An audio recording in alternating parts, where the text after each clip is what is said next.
By the time Catullus was born, the Romans had made provinces of North Africa, Sicily, Sardinia, and Corsica.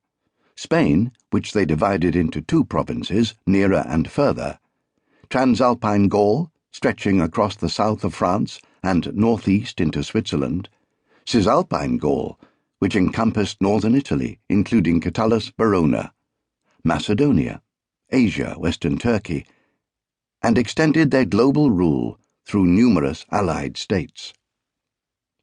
Ever inquisitive, Catullus cast his eye across this tremendous world map, as well as the more insular world of Roman politics. One moment he would find himself recounting adventures at sea in breathless syllables, the next describing a private dinner with friends, the next weeping that his lover did not feel things as intensely as he. Perhaps it is because our ideas about ancient poetry are so coloured by the awe-inspiring epics of Homer and their lofty themes of humanity that many of Catullus' poems seem so surprising and immediate. While some of his poems are highly learned and erudite, others are mischievous, goatish, direct. With characteristic boldness, he requests a woman he loves to "Give me 1,000 kisses, then 100, then another 1,000, then a second 100, then don't stop, another 1,000, then 100. Poem 5. In Latin, these lines begin so abruptly, da, din, dienda. It is as if we hear them with Catullus' quickening heartbeat. I was 17 when I first discovered them, and they made Catullus feel more alive to me than any other poet I knew. I have read them hundreds of times since, and they still have the same effect. One of the reasons Catullus' poems are still so readable, I think, is that they show that people of his world were not always so very different from us. The characters he encounters and describes in the streets and bawdy inns of Italy call to mind the stock cast of a Roman comedy, or even a scene in late-night Soho, teeming with heartbroken lovers, drunken, cavorting youths, old men pining for women a fraction of their age, money-grabbing brothel keepers, mercenary meretrices, prostitutes, slaves who knew too much.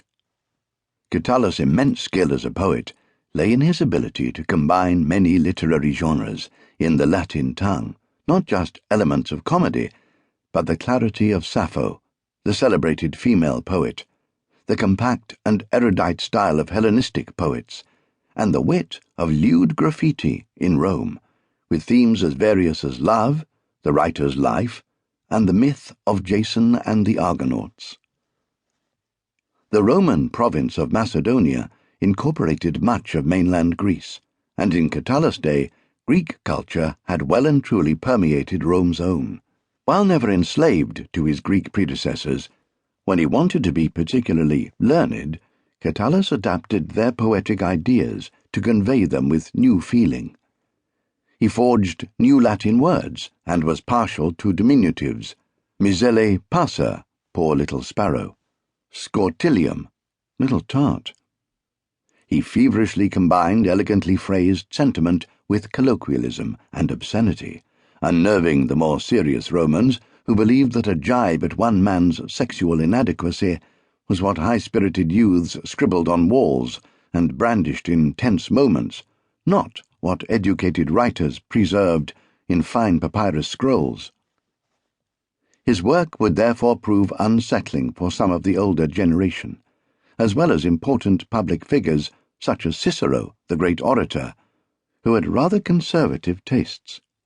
Such readers in Rome were used to epic and chronicles, and meandering excursus on the history that made Rome august.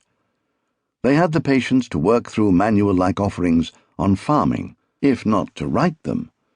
Prior to Catullus, a cluster of poets, including the little-known Laevius and Valerius Aedituus, had tried to capture the liveliness of the Greek poets in Latin, but their attempts would not generally prove as successful as his. Their names are obscure today as a result of the poor survival of their work.